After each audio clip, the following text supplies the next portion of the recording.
Congratulations! You've received your Section 333 exemption from the FAA. You're ready to fly for commercial purposes, and you now need to make sure you comply with the FAA's rules and the exemption that you received. Today on 5 things you need to know, we're going to be talking about how to comply with your Section 333 exemption so that you not only fly with the exemption, but you comply with the exemption. You also have to comply with the FAA's other regulations concerning safe flight. Number 1 thing you need to know. You will be limited to the aircraft that you identified with your Section 333 petition and registered with the FAA. So you're going to need to reserve an N number for your aircraft. You're going to have to register that aircraft with the FAA, and the UAS must be marked with the U.S. nationality and registration numbers in accordance with 14 CFR Part 45.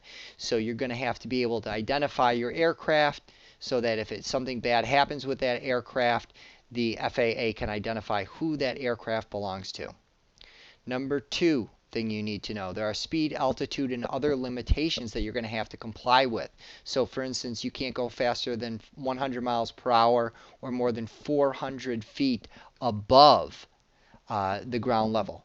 So you also need to keep line of sight on your aircraft. You can't fly beyond line of sight, and you need to have a visual observer as part of your flight operations. These are the types of things that are going to keep you safe under your exemption. You need to fly your UAS or your UAV within the rules in order to make sure that you don't get fined by the FAA for violating the exemption or violating the other regulations dealing with flight. The third thing that you need to know, number 3. You must adhere to your operating and maintenance documents that you submitted as part of your Section 333 exemption. Those documents must be available during the flight.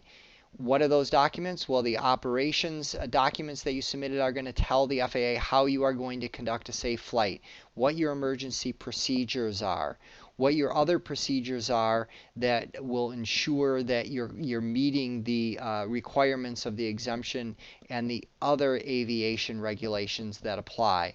So the maintenance documents are going to show that your vehicle, that your UAV is in fact safe and that you're maintaining it correctly, and these documents all have to be available to any FAA representative who may show up during your flight. Number 4. The PIC, who is the pilot in command, must hold at least a sport pilot license or a recreational license. That's for a sport license, that's at least 20 hours of flight time and other flight training requirements. So just because you can fly a drone doesn't mean you can fly a drone. You have to actually have a pilot's license at this point in order for the FAA to allow you to fly. The good news is that finding someone with a sport or rec license who also has a lot of experience flying drones is pretty easy and pretty inexpensive. There are a lot of pilots out there, and many of the young ones are already flying drones and are available to help you get your commercial business off the ground once you get your exemption in place. Number 5, you can't fly within 5 miles of an airport unless you have a letter agreement with the airport's management or you have a certificate of authorization, a COA, which allows that flight.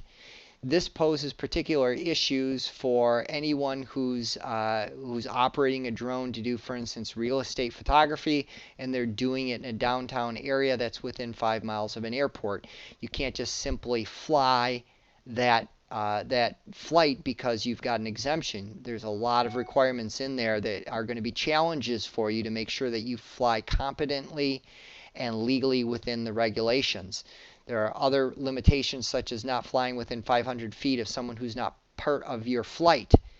That is going to present a challenge for events, for real estate, for downtown filming when you're in a downtown area that would take your flight over people who aren't part of your flight operations, which is currently not allowed by the standard exemptions being provided by the FAA.